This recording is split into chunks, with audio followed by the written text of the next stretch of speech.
And tracking it. Yeah, are we going to have any of those impacts from the tropical storm? Well, it looks like we could now. Originally, we were hoping that it would stay away from Alabama. It looks like it's going to be moving a bit more to the west, which would put parts of East Alabama in the path of Nicole, possibly as early as tomorrow night. All right, let's go ahead and break down the timeline because tonight we're looking at a fairly clear sky. We've got some cirrus clouds out there in Birmingham.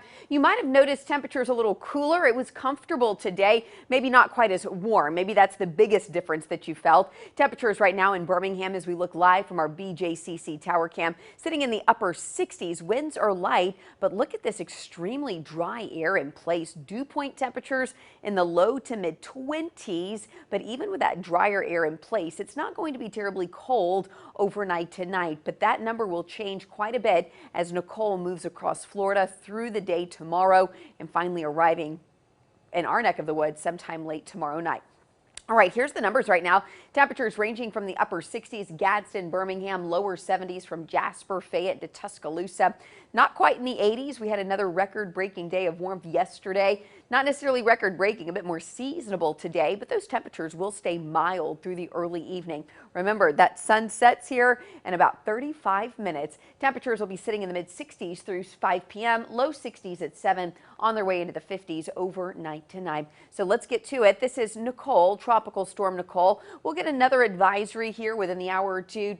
Our wind speeds, I should say, are at 70 miles per hour. And one thing to note, this is a pretty quick moving storm. Most tropical storms, as they strengthen, will slow down. This one's moving at about 13 miles per hour, so could actually make landfall as a tropical storm, but then intensify into a Category 1 sometime through the day tomorrow as it begins to veer to the north. And the reason it may do that is it will draw from both the warm waters of the West Atlantic and also the Eastern Gulf there.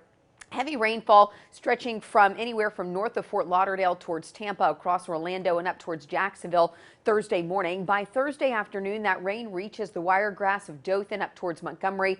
And then late Thursday night, closer to sunset through early Friday morning, that heavy rain tracks east of I-65 before turning into basically a remnant low. So the reason for the weather aware, we just don't want you to get caught off guard. It can be very dry in West Alabama, where East Alabama will experience some very heavy rainfall, 1 to 2 inches possible, and even some gusty winds at 20 to 30 miles per hour. And then it is cold, a blast of chilly air as we move into the weekend. 50 Saturday and Sunday with those morning lows in the 30s. And that's a look at your Storm Team 7-day forecast.